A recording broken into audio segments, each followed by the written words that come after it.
아름답고 거룩한 것으로 여호와께 예배할지어다. 온 땅이여 그 앞에서 떨지어다. 모든 나라 가운데서 이르기를 여호와께서 다스리시니 세계가 굳게 서고 흔들리지 않으리라. 그가 만인을 공평하게 심판하시리라 할지로다. 아멘.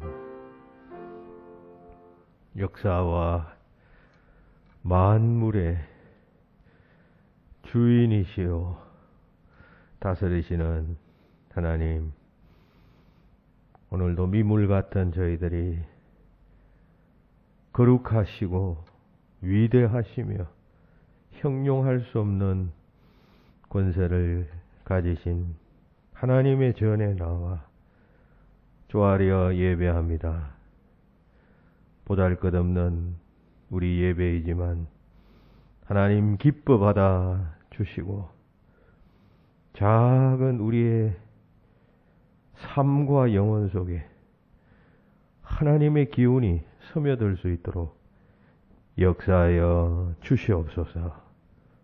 예배 순서마다에서 그 같은 역사가 일어나기를 소망하고 감사하며 예수님 이름으로 기원하옵나이다. 아멘.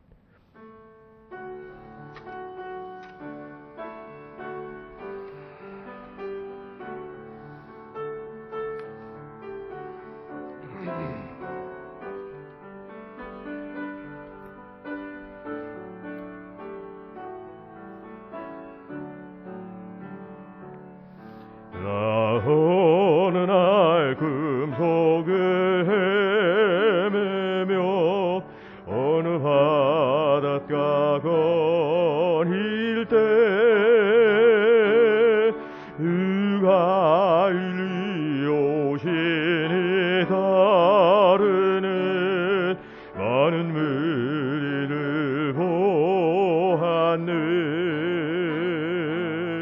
나 그때에 확실히 맹인이 눈을 뜨는 어떠한네. 그 갈릴리 오시니 능력이 나를 놀라게 하였네. 내가 영원히 사모할 주님, 참 사랑과 은혜 넘쳐 나 배없고 거부로부터 내 구주로 섬겼네. 이 사랑의 눈빛과 음성을 나는 잊을 수 없겠네. 갈릴리 오시니 그때에 이 죄인을 향하여 못 자국 난 그 손과 옆에 보이시며 하신 말,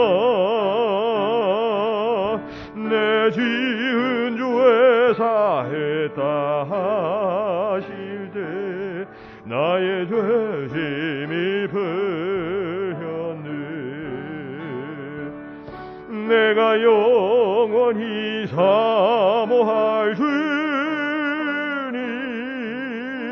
참 사랑과 은혜 넘쳐 나 배없고 거부로부터 내 구주로 섬겼네. 이 사랑은 바다를 향하여 안전하라고 명했네. 주 말씀 따라서 아주 잔잔케 되었네. 이 잔잔한 바다의 평온함 나의 마음속에 남아서 그 갈릴리 오시니 의지할 참된 믿음이 되었네. 내가 영원히 사모할 주님 참 사랑과 은혜 넘쳐 나 배우고 거후로부터 내 구주로 섬겼네. 이 세상의 무거운 짐진 자 모두 주 앞에 나오라. 그 놀라운 은혜를 받아서 마음의 평화를 얻으라. 주께서 명하신 복음을 임서 전하며 살 동안 이 갈릴리 오시니 내 맘에 항상 계시기 원하네.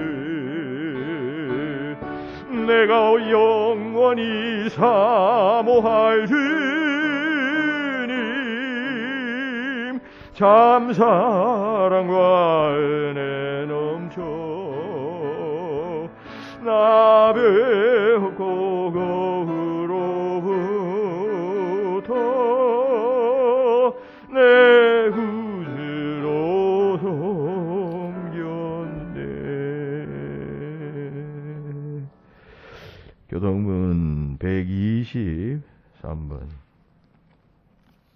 주연절 세 번째 말씀 123번 교동문을 한 절씩 읽겠습니다. 거룩하다 거룩하다 거룩하다 주 하나님 고 전능하신 이여 전에도 계셨고 이제도 계시고 장차 오실 이시라.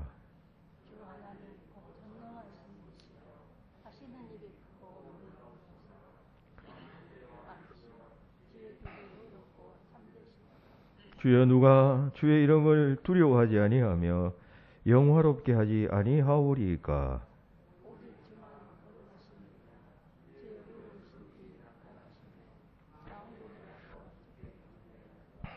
우리 주 하나님이여 영광과 존귀와 권능을 받으시는 것이 합당하오니 주께서 만물을 지으신지라.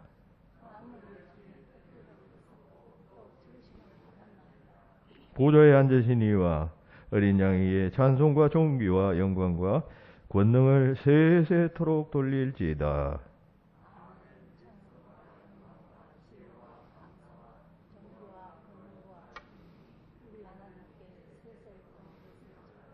아멘. 다 같이 참회의 기도를 드리겠습니다. 은혜로우신 하나님, 성령의 밝은 빛 아래서 저희의 모습을 비추게 하시고 죄와 허물로 얼룩진 우리들의 모습을 또다시 볼 수 있도록 하시니 감사합니다. 이 시간 우리의 죄와 더러움을 주님 앞에 회개하고 자복합니다. 먼저 이런저런 핑계로 신앙의 삶 게을리했던 저희들 회개합니다. 우리에게는 뜨거운 기도하는 마음이 없었고 하나님을 향한 헌신과 몸된 교회를 위한 진심 어린 봉사도 부족하였습니다. 선한 일이 무엇인가 알면서도 행하지 않고 행할 수 없었던 죄도 있습니다. 연초에 다짐하고 세웠던 결심도 일생 살아온 타성에 의하여 희미하게 하나씩 둘씩 사라지고 허물어지고 있습니다. 하나님 우리를 불쌍히 여기시고 이런 죄된 모습들을 제거하여 주시며 새롭게 하여 주시어서 주님을 향하게 하시고 날마다 주의 은혜를 찬송하며 주신 은혜에 감격하며 주를 위하여 살겠노라고 다시 한번 회복되는 역사를 허락하여 주시옵소서. 우리 삶 가운데 우리를 사슬처럼 얽어매고 있는 여러 가지 물질적인 문제, 인간관계의 문제, 삶의 문제, 걱정, 근심들 주 안에서 다 풀려지게 역사하여 주시고 주를 인하여 주와 동행함으로 주의 함께하심과 주의 역사하심으로 인하여 걱정, 근심, 두려움 없는 삶, 기쁨의 찬송의 삶을 살아가는 역사를 이 시간 허락하여 주시옵소서. 하나님과 나만이 아는 은밀한 죄 있기에 계속해서 참여합니다.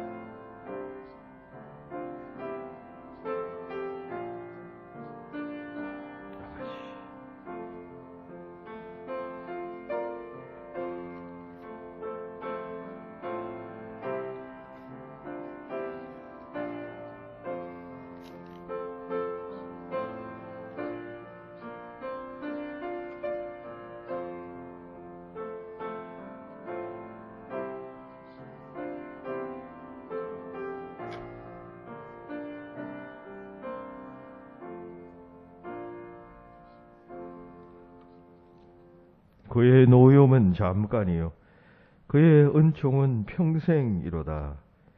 저녁에는 울음이 깃들지라도 아침에는 기쁨이 오리로다.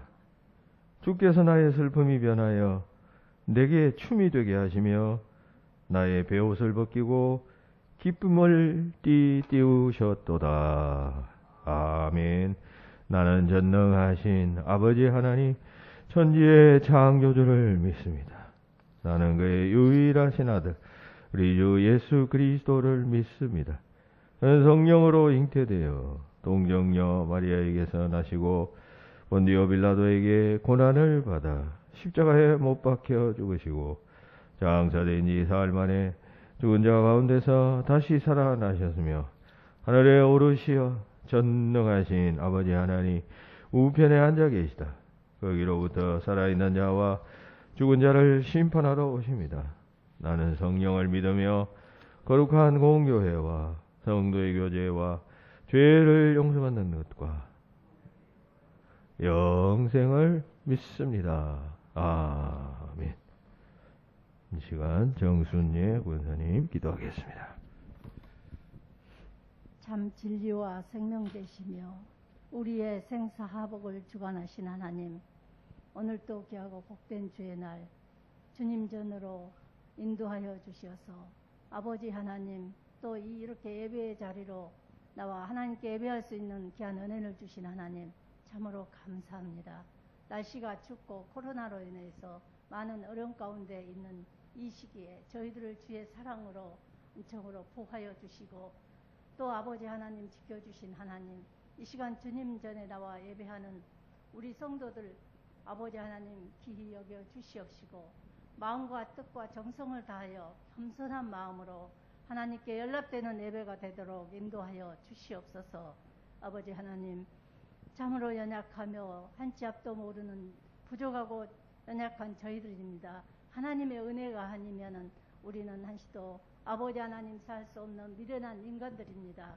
하나님 기억하여 주시옵시고 오늘 아버지 하나님 저희들에게 임하여 주시옵소서. 은혜로우신 하나님 베데스다 열목가에 38년 된 병자를 찾아오셔서 낫기를 원하느라고 부르신 것처럼 오늘 주의 전에 오셔서 예배를 드리는 저희 심령들에게 오셔서도 네가 낫기를 원하느냐 물어주신 것을 믿고 참으로 감사를 드립니다.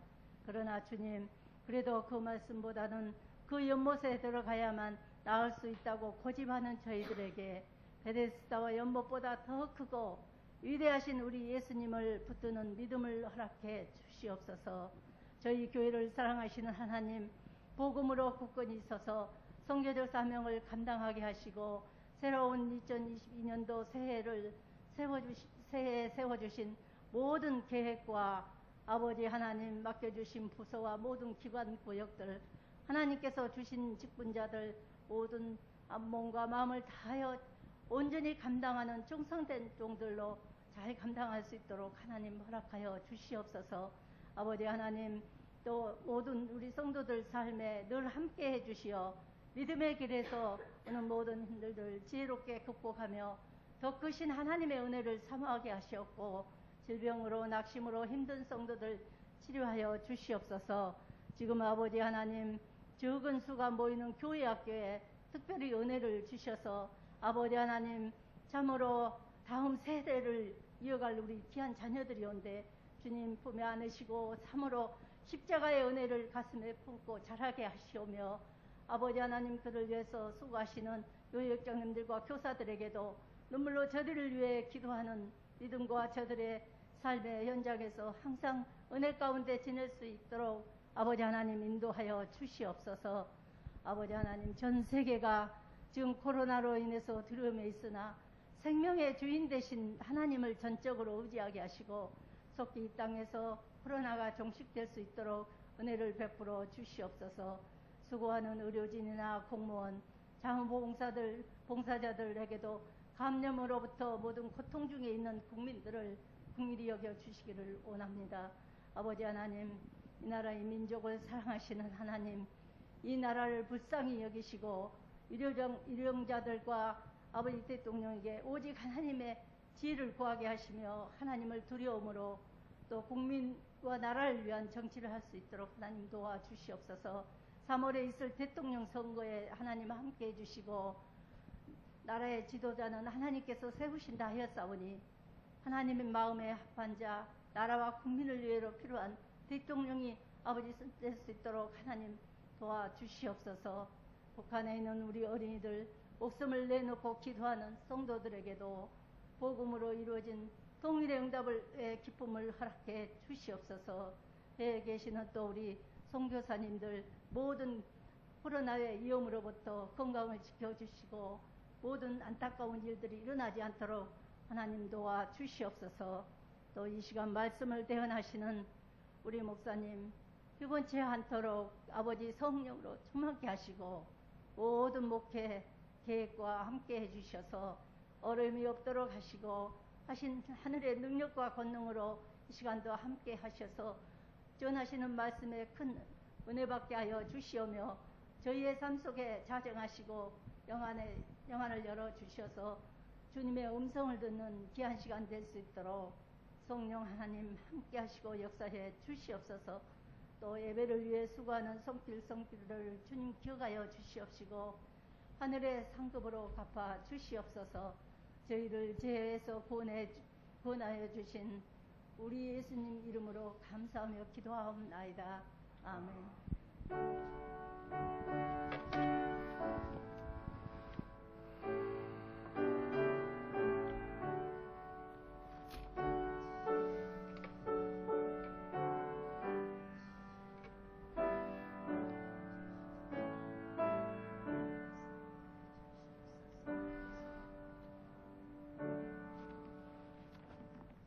오늘 우리에게 주시는 하나님 말씀은 데살로니가 전서 2장 13절입니다.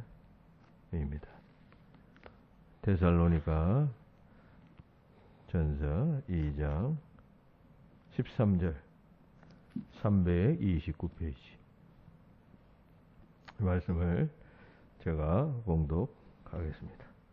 이러므로 우리가 하나님께 끊임없이 감사함은 너희가 우리에게 들은 바 하나님의 말씀을 받을 때에 사람의 말로 받지 아니하고 하나님의 말씀으로 받음이니 진실로 그러하도다. 이 말씀이 또한 너희 믿는 자 가운데에서 역사하느니라. 아멘.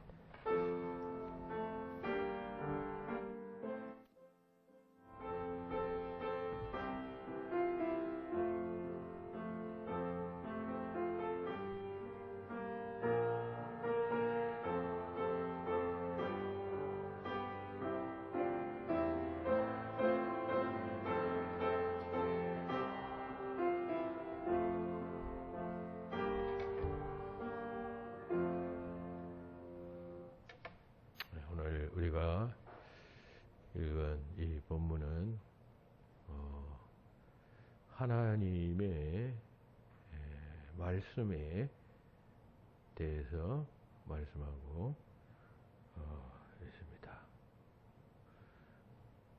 너희가 하나님의 말씀을 받을 때 사람의 말로 받지 아니하고 하나님의 말씀으로 받았다라고 말씀합니다. 하나님의 말씀으로 받았다. 이게 무슨 뜻일까요? 하나님께서 어느 날 하늘 문을 여시고 누구누구야 내가 말한다. 이렇게 말씀하셨을까요? 그런 말씀이 아닐 것입니다. 그러면 어떻게 이 데살로니가 교회 성도들이 하나님의 말씀을 받았을까요? 여기서 우리는 하나님께서 사람들에게 어떻게 말씀하시는가 하는 질문을 던져보게 됩니다. 영화에서 보듯이 천둥 번개가 막 치면서 거기서 굵은 엄청난 하나님의 소리가 사람들에게 전달되는 방식으로 하나님께서 말씀하실까요? 선명하게 우리가 청각 기능을 가지고 어떤 소리를 듣는 것처럼 하나님께서 그렇게 말씀하실까요? 성경에 보면 하나님께서 그런 방법으로 말씀하신 예가 있습니다. 그런데 그것은 매우 특별한 계시의 시대 때, 계시의 때에만 허용된 것이지 하나님의 일반적인 방법은 결코 아닙니다. 다시 말해서 보통 시대의 보통 사람들에게는 결코 그런 방법으로 말씀하시지 아니하신다는 얘기입니다. 자, 그러면 보통 시대 보통 사람들에게 주로 하나님께서는 그럼 하나님께서 그런 사람 그런 시대에 그런 사람들에게는 그러면 일생 말씀하시지 않는가? 우리는 하나님의 음성을 한 번도 들을 수가 없는가? 이런 질문을 던지게 되잖아요. 그렇지 않다는 것입니다. 그러면 평범한 시대에 살고 있는 보통의 사람들에게 하나님께서는 어떻게 말씀하실까? 이것을 우리가 알아야 될 필요가 있지 않아요? 매우 중요한 문제 아니에요? 살아계신 하나님이 우리와 동행하고 또 우리를 인도하고 보호하고 함께 하시는데, 그러기 위해서는 하나님의 말씀이 들려야 하잖아요. 말씀이 매체가 되잖아요. 말씀을 통하여 하나님의 인도하심과 보호하심과 존재하심을 우리는 느끼게 되고 알게 되기 때문입니다. 하나님은 오늘날에 살아가는 우리들에게 어떻게 말씀하시는가라고 하는 질문에 대하여 매우 명쾌한 신학적 대답을 내린 사람이 있습니다. 그 사람은 스위스의 신학자요, 또 목회자였던 칼 바르트라고 하는 신정통주의 신학자였습니다. 신정통주의라고 하는 건 19세기에 그 생겨났던 자유주의 신학의 반동으로 시작된 신학적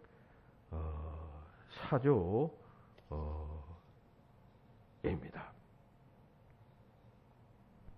그래서 신정통주의였던 이 칼 바르트의 신학은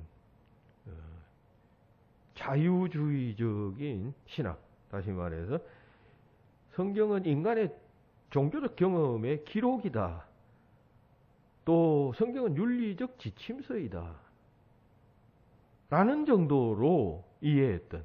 그러니까 이 성경이 너무 그동안 포장이 많이 되었다. 여기에 뭐 하나님의 음성, 뭐 하나님의 영감 등등 그거 다 떼어내고 그냥 우리 인간이 글을 쓰는, 인간이 종교 행위를 할 때 그런 모습만 들여다보면 성경은 그런 책이다라고 주장하는 사람들이 이 자유주의 신학자들인데, 이런 자유주의에 반대해서 하나님의 말씀의 권위를 회복시키는 신학을 정립했던 사람입니다. 그래서 그의 신학을 말씀의 신학이라고 하는데, 이 사람의 이 주의 사상은 엄청난 파장을 일으켰습니다.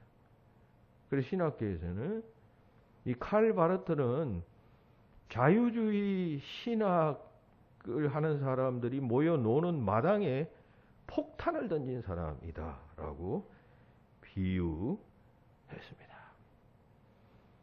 그만큼 19세기에 그냥 신학계가 완전히 그 신학적 도구, 다시 말해서 현대적인 연구 방법론에 의해서 신적 요소를 다 그 성경에서 제거해버리고 그냥 그 과학적 탐구로 성경은 이런 책이고 이런 뭐 모순이 있고 이런 뜻이고 이렇게 분석해 나가는 자유주의 신학을 그냥 완전히 뭐 해체시켜 버렸다 그럴까요?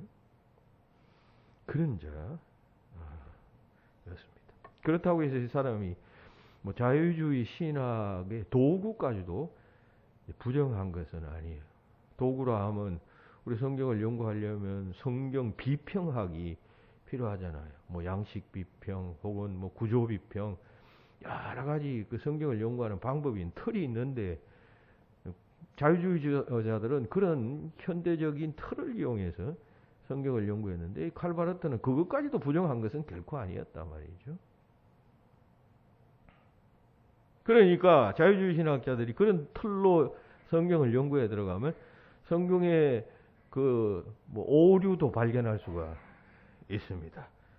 그리고 성경이 일부 모순이 있는 것임을 알 수 있게 됩니다. 우리가 마태, 마가, 누가, 요한복음, 사복음서를 읽어보면 다 똑같지 않죠. 다 그 한 문장이라도 다 조금씩 다른 것을 알 수가 있게 됩니다. 그러니까 그런 오류를 인정하면서도 이 칼 바르트는 그럼에도 불구하고 성경은 하나님의 말씀이다, 이런 주장을 펼쳤던 것입니다.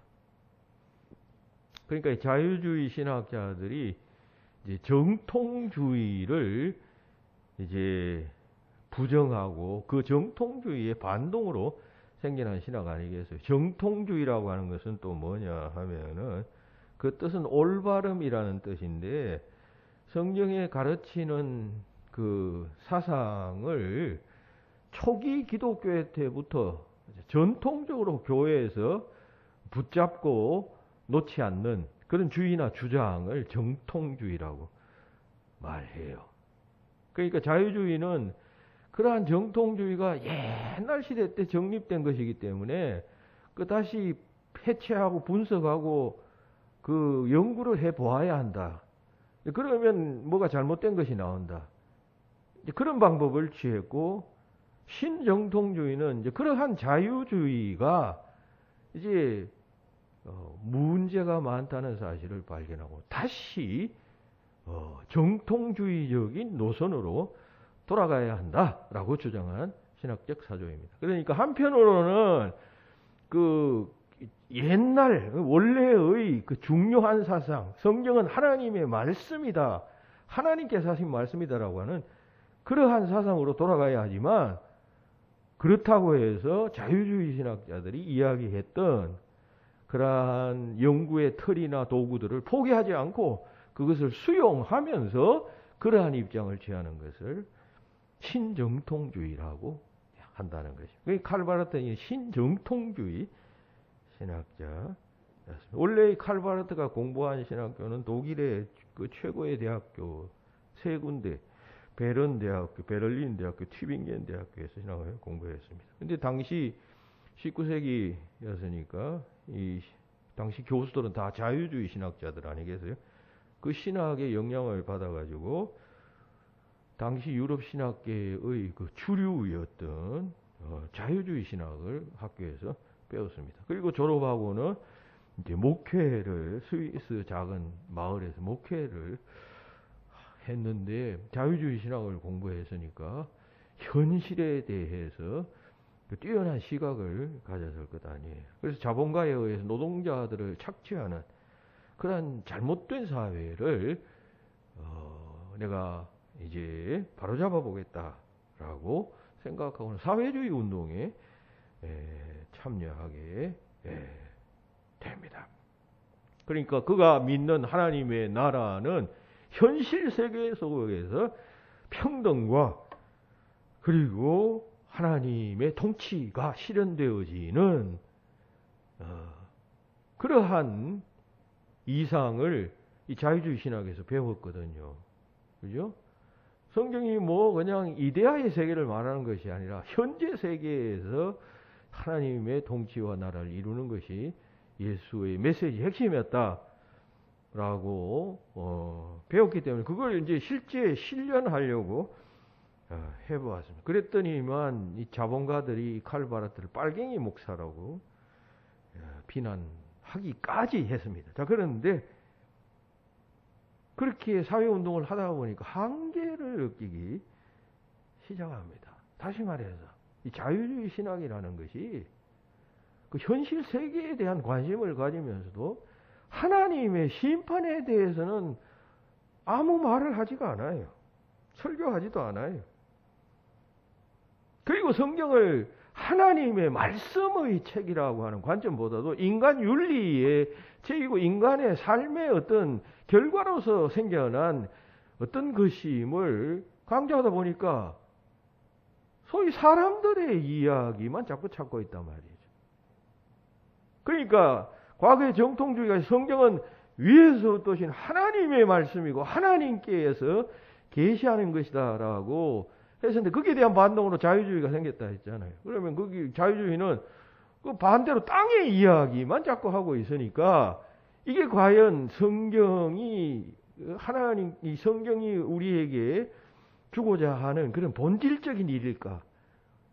이제 삶에서 목회 현장에서 바르트는 생각하기 시작한 것이죠.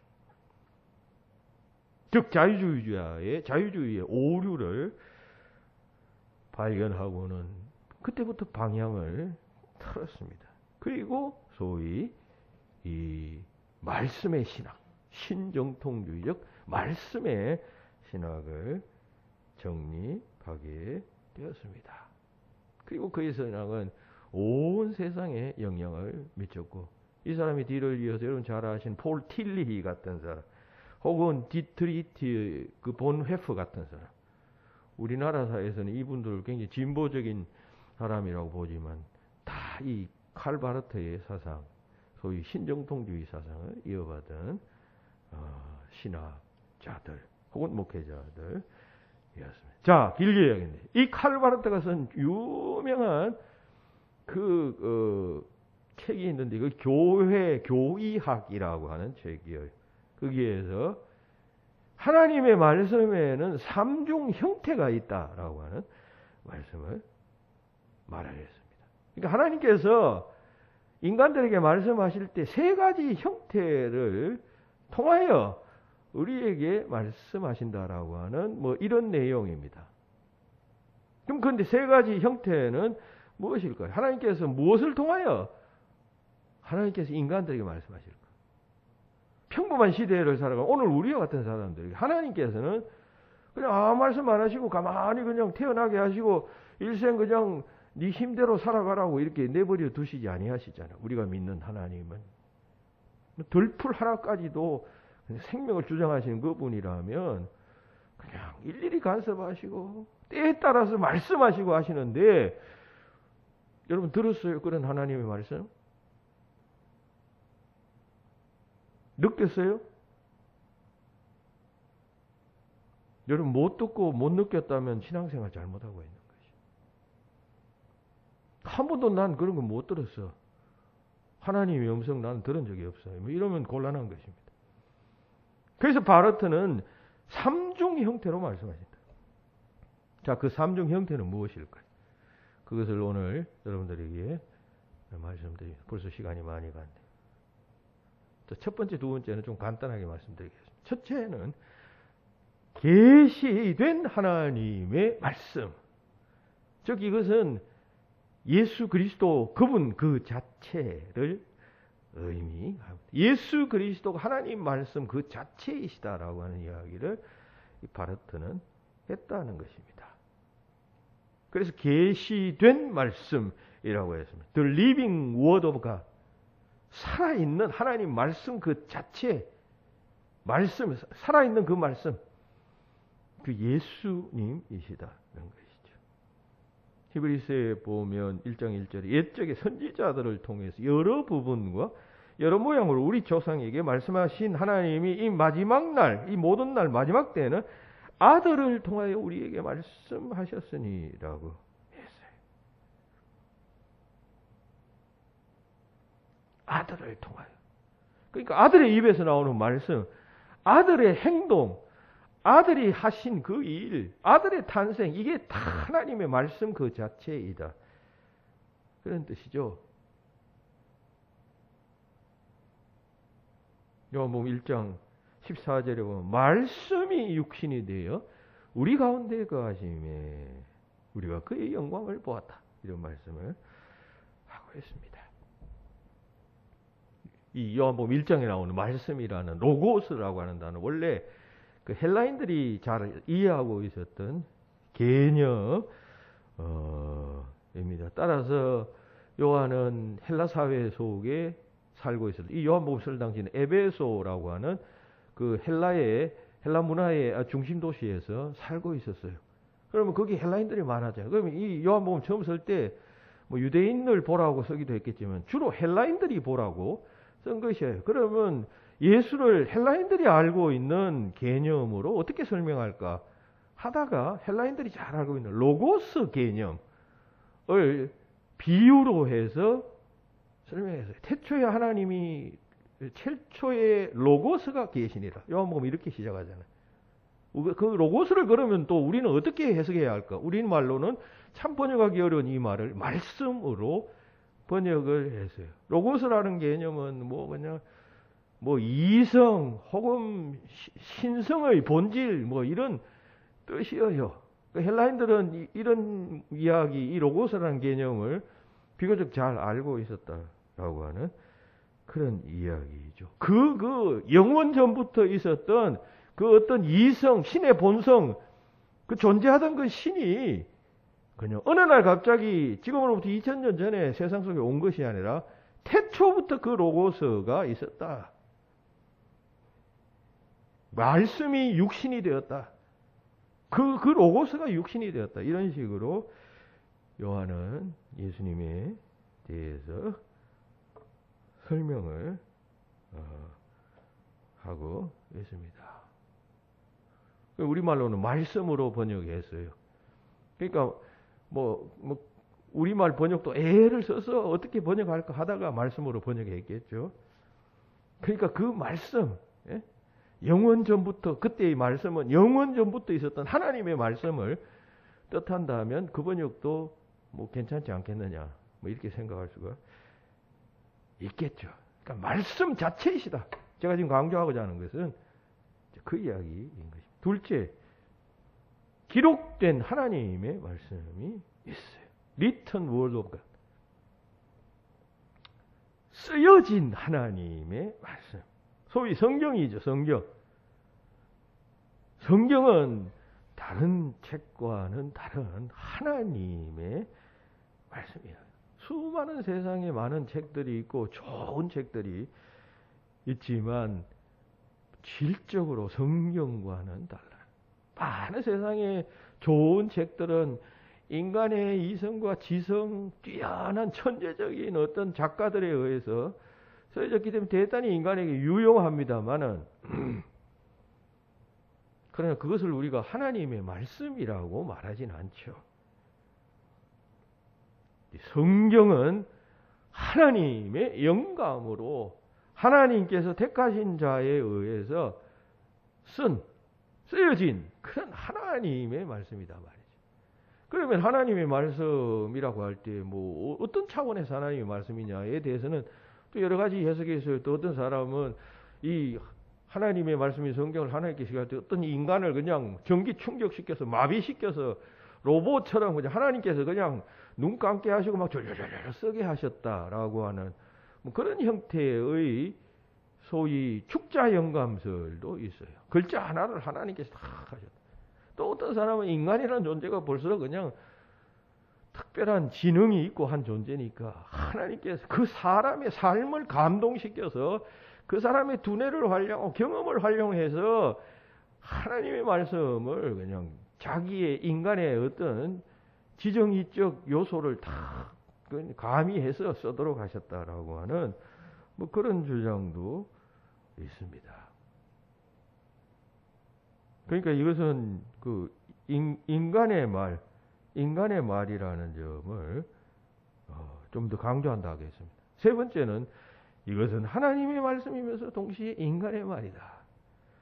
이런 견해도 있습니다. 그러니까 하나님께서 쓰신 책이다 할 때도 벌써 여러 가지 해석이 있습니다만 이 칼 바르트 신정통주의 입장은 하나님의 말씀이면서 동시에 인간의 말이다. 그러니까 인간의 말이기 때문에 우리가 이 말이 어떻게 쓰여졌는가, 우리가 시대적 배경을 연구하고 우리가 성경을 설교할 때 제가 여러분들 늘 하잖아요. 이 성경 본문의 그 배경에 대해서 쭉 설명을 하잖아요. 그것은 왜냐하면 한편 인간의 말이기 때문에 그 인간적 요소들을 우리가 잘 이해하고 들여다보면 그 인간의 글로 쓰여졌는데 그런 과정에서 하나님께서는 또 어떻게 역사하셨느냐 하는 점을 우리가 발견할 수 있기 때문에 늘 그냥 그렇게 하는 것이에요. 어쨌든 중요한 것은 하나님의 말씀이라는 것입니다. 이 성경을 통하여 하나님께서 말씀하신다라고 하는 것입니다. 그러면 성경이 그냥 무슨 100% 그냥 성경 자체만 우리가 펼쳐서 그냥 이렇게 읽어보면 그냥 거기서 하나님의 말씀을 우리가 듣는가, 또 그런 것은 또 아닙니다. 어떤 경우에 이것은 기록된 종이로 된 책이에요, 책. 이게 종이가 무슨 가치가 있는 게 아니에요. 권위가 있는 게 아니에요. 어떤 경우에 이 성경을 펼쳐서 어떤 사람은 또 읽어도 아무런 하나님의 음성으로 들려지지가 않아요. 그럼 어떤 경우에 성령께서 그냥 감동하셔서 이 써진 하나님의 말씀과 읽는 자가 매칭이 되도록 하시는 역사가 있지 않겠어요? 성령의 역사. 그럴 때 이 written book, 이 기록된 하나님의 말씀은 하나님의 말씀이 된다. 이렇게 말하고 있는 것이에요. 방금 성경은 신비의 책인 것입니다. 마지막 세 번째, 이제 좀 시간을 할애해서 말씀드리고자 하는 것은 세 번째 부분입니다. 설교된 하나님의 말씀. The proclaimed word of God. proclaim이라는 말은 선포된 하나님의 말씀이라는 뜻입니다. 본문을 보면 우리가 하나님께 감사하는 것은 너희가 우리에게 들은 것을 하나님의 말씀으로 받았다라고 하는 말씀을 합니다. 이 말을 사람의 말로 받지 않고 하나님의 말씀으로 받았다. 정말 그렇다. 이 말씀이 또한 너희에게 역사하느니라 라고 했어요. 바울이 이 데살로니가 교회를 세웠을 때 세우기 전에 설교를 했을 것 아니에요. 예수 그리스도에 대한 선포를 했을 것 아니에요. 캐리그마 선포를 했을 거 아니에요. 복음에 대해서. 그랬을 때 듣는 사람들이 그 말을 바울의 말로 받은 것이 아니라 하나님의 말씀으로 받았다. 바울은 지금 그렇게 인정했고 그 사실을 지금 여기다가 적고 있는 것이에요. 데코마이라고 하는 말은 받았다라고 하는 데코마이라고 하는 말은 아주 환영하면서 마음으로 깊이 그냥 영접했다, 접수했다라고 하는 뜻이에요. 그냥 귀로 듣고 끄떡끄떡 아 그렇구나 하는 정도가 아니라 그 말을 바울의 설교를 그냥 하나님의 말씀으로 깊이 영접했다라고 하는 것입니다. 그런 점을 바울은 생각하면서 내가 그 점을 쉬지 않고 감사한다. 하나님께 감사한다라고 말하고 있는 것이죠. 여기서 우리가 생각하는 것은 하나님께서 이런 설교의 형태를 통하여 우리 인간들에게 전달된다는 것입니다. 그것을 선포되어지는 하나님의 말씀이라고 말하죠. 혹은 설교된 하나님의 말씀이라고 말하는데 이제 바르트가 그 세 번째 형태의 그 하나님의 말씀을 이것으로 말했습니다. 우리 개혁주의 교회, 소위 프로테스탄트의 후회들은 아까도 말씀드린 대로 아주 특별한 경우에는 하나님께서 직접 역사하셔서 인간에게 말씀하심으로 은혜를 베푸신다는 점을 부인하지는 않습니다. 그러나 그것은 아주 특별한 경우예요. 성경에도 보면 기적 같은 일이 많이 있는데 성경의 아브라함 인물 같은 인물은 얼마나 그냥 여러 가지 신비한 일을 많이 경험합니다. 그런데 우리 성경을 자세히 연구해 보면 아브라함의 일생 100년이 넘는 일생 가운데서도 한 20번, 10번에서 한 20번 정도밖에 하나님의 음성을 못 들었어요. 아브라함 같은 특별한 시대의 사람도 한 20번 정도 하나님의 음성을 이제 들었다면 그래서 그게 성경이 된 것이에요. 특별한 시대에 계시된 특별한 시대를 통하여 특별한 사람을 통해서 하나님께서는 아주 특별하게 말씀하신다는 점을 우리 개혁교회에서는 인정을 한단 말이죠. 하지만 통상적으로 하나님께서 은혜를 베푸실 때는 은혜의 방도를 통해서 베푸신다라고 하는 점을 강조합니다. 아주 특별하게 하는 방법도 있지만 통상에는 은혜의 방도, 은혜의 방편, 은혜의 도구를 통하여 발한다라고 하는 것입니다. 그 뭐냐 할 때 그때의 도구는 뭐냐 할 때 말씀이다 말이죠. 말씀. 성령께서 말씀을 사용하셔서 역사하신다 그런 이야기입니다. 말씀을 도구로 삼아서 역사하신다. 즉 말씀과 함께라고 하는 원리를 우리는 붙잡고 있어요. 여러분 여기서 루트교 같은 경우에서는 말씀을 통하여라고 하는 이야기를 하는데 우리는 그렇게 말하지 않습니다. 여러분, 말씀과 함께와 말씀을 통하여가 차이가 뭐예요? 말씀을 통하여 하면 하나님이 그 말씀 안에 갇히는 느낌이 듭니다. 근데 말씀과 함께는 하나님께서 말씀과 함께 하기도 하고 말씀 바깥에서 다른 방법으로 하기도 하고 갇히지 않죠. 근데 말씀을 통하여 하면 말씀이 더 그냥 하나님을 가두어 버립니다. 말씀의 권위가 지나치게 확대된다. 따라서 우리는 그런 용어를 쓰지는 않습니다.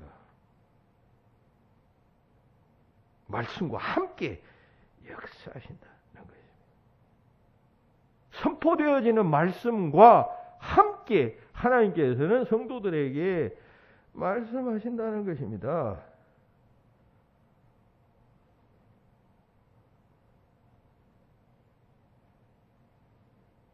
그러니까 어떻게 보면 하나님의 말씀은 기록된 말씀보다 그 우선권이 없는 것처럼 보이죠. 왜냐하면 선포되어지는 하나님의 말씀, 항상 기록된 말씀을 가지고 해석하거나 설명하거나 그 시대 상황에 맞게 전파하는 것 아니에요. 그래서 이 설교가 기록된 성경보다 후순위의 것이다 이렇게 생각하는데 그러나 그렇지 않아요. 여러분, 기록된 하나님의 말씀은 처음의 형태는 다 선포되어지는 말씀이었어요. 사도들이 선포한 말씀이 결국 성경이 된 거예요. 그죠? 그리고 기록된 말씀은 항상 풀어서 설명해 주어야 하는 과정을 거쳐야 하기 때문에 여러분, 선포 없이는 하나님의 말씀이 효과적으로 전달될 수가 없어요. 따라서 종속되어져 있는 것이 아니라, 즉 기록된 말씀과 선포되어진 말씀이 서로 뭐 그냥 선포되어지는 말씀이 기록된 말씀에 종속되는 것이 아니라 상호 보완적이다라고들 신학자들은 말하고 있습니다. 그래서 여러분, 구약 성경을 보면 다 이게 하나님이 선포되어지는 선지자들이 선포하는 말씀을 여호와의 말이니라, 하나님의 말이니라 이렇게 말하고 있어요. 아모스서 3장 13절. 주 여호와 만군의 하나님의 말씀이니라. 아모스가 전한 말이거든요. 아모스가 외친 설교였는데 아모스는 그것을 여호와의 말이니라. 스가랴 선지자도 자신을 하나님의 말씀의 대언자로 말하고 있습니다. 하나님이 이같이 말씀하시기를 너희가 어찌하여 여호와의 명령을 거역하며 스스로 형통하지 못하게 하느냐. 너희가 여호와를 버렸으므로 여호와께서도 너희를 버리셨느니라.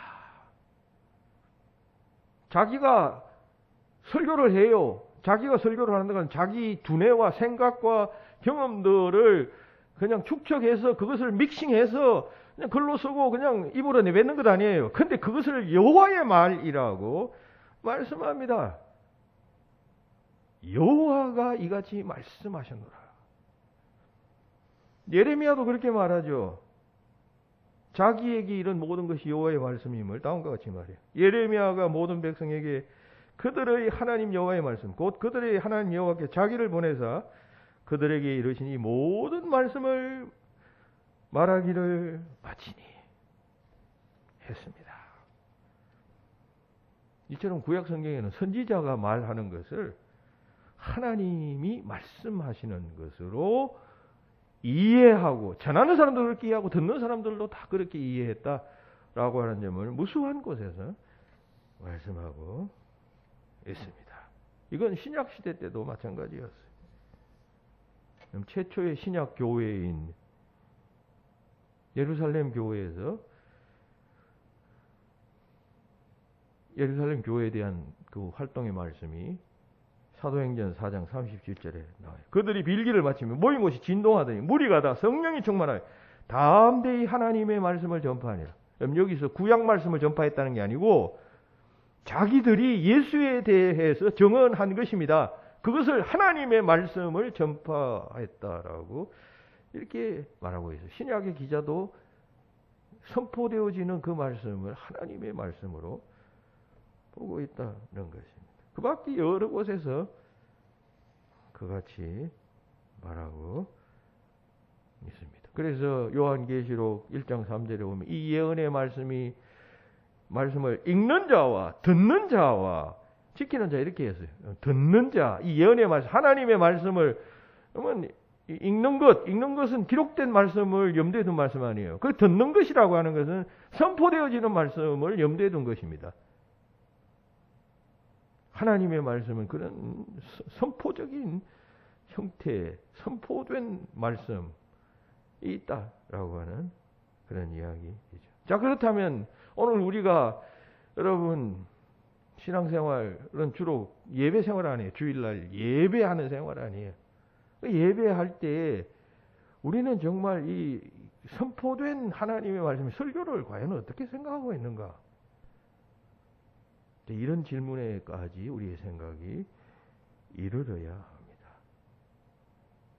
이게 하나님의 말씀이라면 여러분 이 설교를 하는 사람은 정말 이게 진지하고 두렵고 떨리는 마음, 내가 지금 하나님의 말씀을 전하는 도구로 부름받고 이걸 지금 전하기 위해서 하나님께서 나의 지능과 경험과 혹은 달란트를 활용하셔서 쓰신다라고 하는 믿음을 가지고 그 설교를 정신 차려 준비를 해야 되는 것이죠. 이게 하나님의 말씀이다. 그저 오늘 시간 때우면서 성도들 기분 맞춰주고 칭찬해주고 잘했다 그러고 그냥 서로 웃으면서 좋은 게 좋다고. 여러분 이렇게 설교하는 사람이 없겠죠. 만약 그런 마음을 가진다면 우선은 좋을 거예요. 성도들 칭찬하고 잘했다 그러고 여러분 아이고 참 귀한 권사님, 우리 귀한 장로님 듣기는 얼마나 좋아요.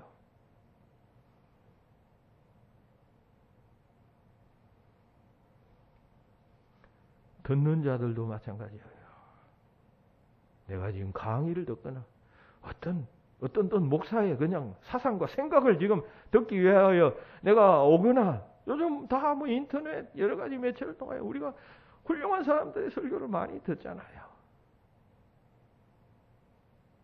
우리가 예배의 자리에 나와서 그 예배의 일원이 되고 그 예배에서 세워진 선포자의 설교를 듣는다는 것은 그날 그 사람을 통하여 하나님께서 무엇인가 말씀하신다라고 하는 것을 생각하고 하나님은 그렇다면 나에게 무엇을 말씀하실까 기대하는 마음으로 준비하는 마음으로 기도하는 마음으로 들어야 하는 것이에요. 그럴 때 거기에 역사가 일어난다는 것이죠. 말씀의 역사가 일어난다는 것이에요.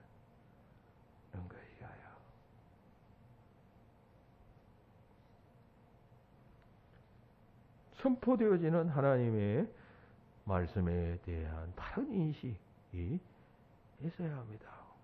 대단히 미안한 이야기인데 제가 제일 처음에 이 교회에 오니까 대단히 죄송한 이야기. 친한 목사님의 그 설교에 대해서 새벽기도 때마다 목사님이 꽝을 치르고 야단치고 하더라. 이런 이야기를 서슴없이 하시는 분들이 여러 분 계셨어요. 설교 때 대놓고 목사님이 이런저런 설교를 하면서 성도들의 가슴을 후벼 파더라. 그런 취지의 이야기를 하시는데 제가 그 목사님의 설교를 들어본 적이 없어요. 여러분들의 말씀이 다 옳으실 수도 있어요. 실제로 어떤 목사님은 깡깡해서 그냥 인정사정 없이 그냥 성도들 후벼 파는 그런 목사님도 있기 때문에 내가 아니라고 이야기는 못해요. 그러나 정말 그쪽에만 문제일까요?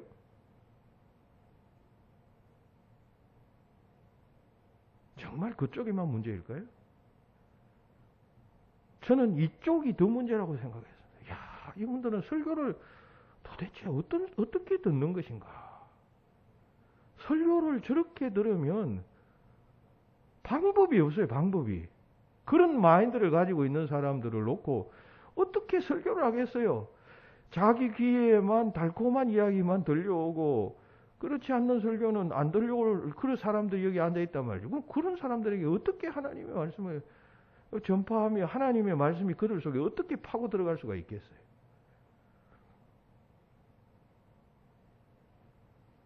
듣는 자의 문제이기도 하다는 사실을 잊지 말아야 합니다. 듣는 자의 문제라고 하는 사실 잊지 말아요. 하나님의 말씀, 선포되어지는 하나님의 말씀에 대한 바른 인식이 없는 한 여러분 우리는 하나님의 음성을 듣기가 어려워요. 그래서 예배 가운데 제일 중심 부분에 설교가 있어요. 설교를 제일 먼저 하거나 제일 마지막에 두지 않고 설교를 제일 중앙 부분에 둬요. 중앙 부분에. 왜냐하면 이게 제일 중심이니까요. 그러니까 잘 들어요 합니다. 비록 그 사용되어지는 도구로서의 선포자가 뭐 실수가 있고 혹은 또 뭐 연도의 착각이 있고 지명의 착각이 있어서 잘못 말한다 할지라도 여러분 그것까지도 하나님의 말씀이다. 아까 칼바르타가 그런 입장을 취했잖아요. 그럼에도 하나님은 말씀하신다라고 하는 입장을 취했던 것과 마찬가지로 우리 신앙생활에서 그러한 태도와 자세를 가질 때 지금 바울이 말하는 것처럼 그런 너희로 인하여 그 말씀이 역사하는 힘이 있느니라 말씀하신 것이에요. 나의 삶에서 하나님께서 말씀하시고 하나님이 역사하시고 하나님께서 살아계심을 이 듣는 말씀을 통하여 우리는 확인하지 않는다면 여러분 하나님과 동행하고 하나님과 교통하며 하나님 주신 기쁨을 우리가 체험하기란 어렵게 되는 것입니다. 이 세 형태의 하나님의 말씀에 대하여 우리가 바른 지식을 가지고 또 바르게 응답함으로써 그 하나님과 동행하는 기쁨이 있어야겠습니다. 어저께 제가 그 전화기 유튜브를 통해서 어떤 찬양을 들었는데 어떤 그 찬양단에서 찬양하는데 처음 듣는 복음성가예요. 가사는 뭐냐면 예수님이 나의 친구다. 참 좋은 친구다. 그래서 막 그 감격, 그 훌륭한 친구가 나의 친구라는 사실을 막 찬양하는 그런 노래였어요. 친구는 언제나 같이 하면서 언제나 좋은 이야기 해주고 위로해주고 여러분 좋은 친구는 그렇잖아요. 그와 동행하는 그런 기쁨들이 우리 믿는 자들 속에 있어야 하겠습니다. 하나님의 말씀을 받을 때 바르게 맞이하신 여러분들이 다 되시기를 주의 이름으로 축원합니다. 기도하십시다. 하나님 한없는 우리를 사랑하셔서 한없이 우리를 사랑하셔서 때를 따라 말씀하시는 하나님의 은혜가 있음을 생각하고 감사합니다. 보아도 보지 못하고 들어도 듣지 못하는 시대에 봄으로 들음으로 복이 있다 하신 주님 말씀 기억하면서 말씀하시는 하나님의 음성을 듣고 응답하는 저희들이 되게 하여 주시옵소서. 수많은 지식 소리가 들려오는 이 시대에 우리는 진정 들어야 하고 보아야 할 것, 그것이 하나님의 말씀임을 깨닫고 눈과 귀와 그 하나님의 말씀을 향할 수 있도록 성령 하나님께서 날마다 인도하여 주시옵소서. 주 예수 그리스도의 이름으로 기도하옵나이다. 아멘.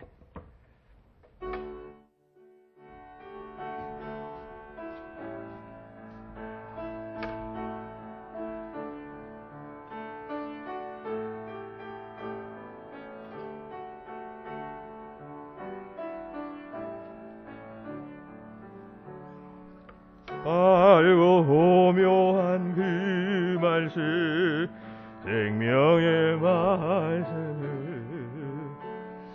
위한 그 말씀 주실 생명의 말씀이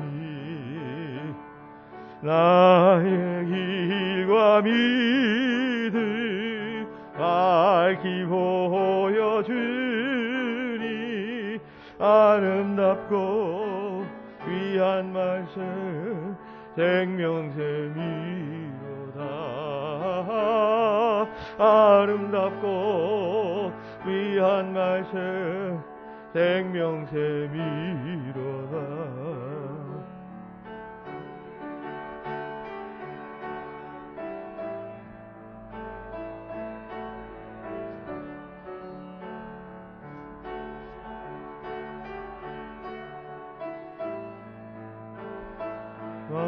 말씀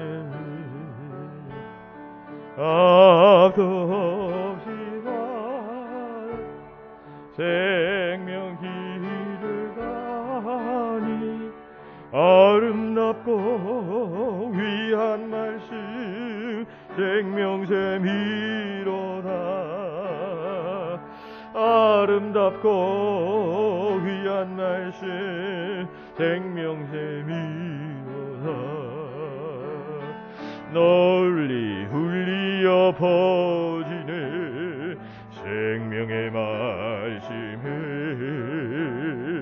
남의 용서와 평안에 골고루 전하니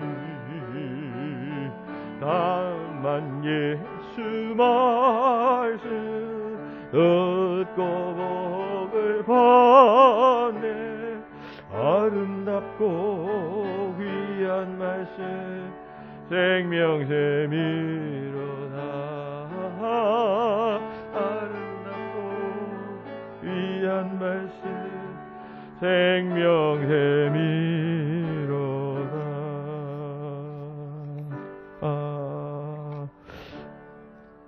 하나님 귀한 예물을 준비하여 주님께 바쳤습니다. 예물을 드릴 때마다 주님의 은혜를 감사하고 또 사랑하며 복종하고 헌신하겠다는 마음이 이 드리는 봉헌 의식을 통하여 잘 표현되도록 우리를 인도하여 주시옵소서.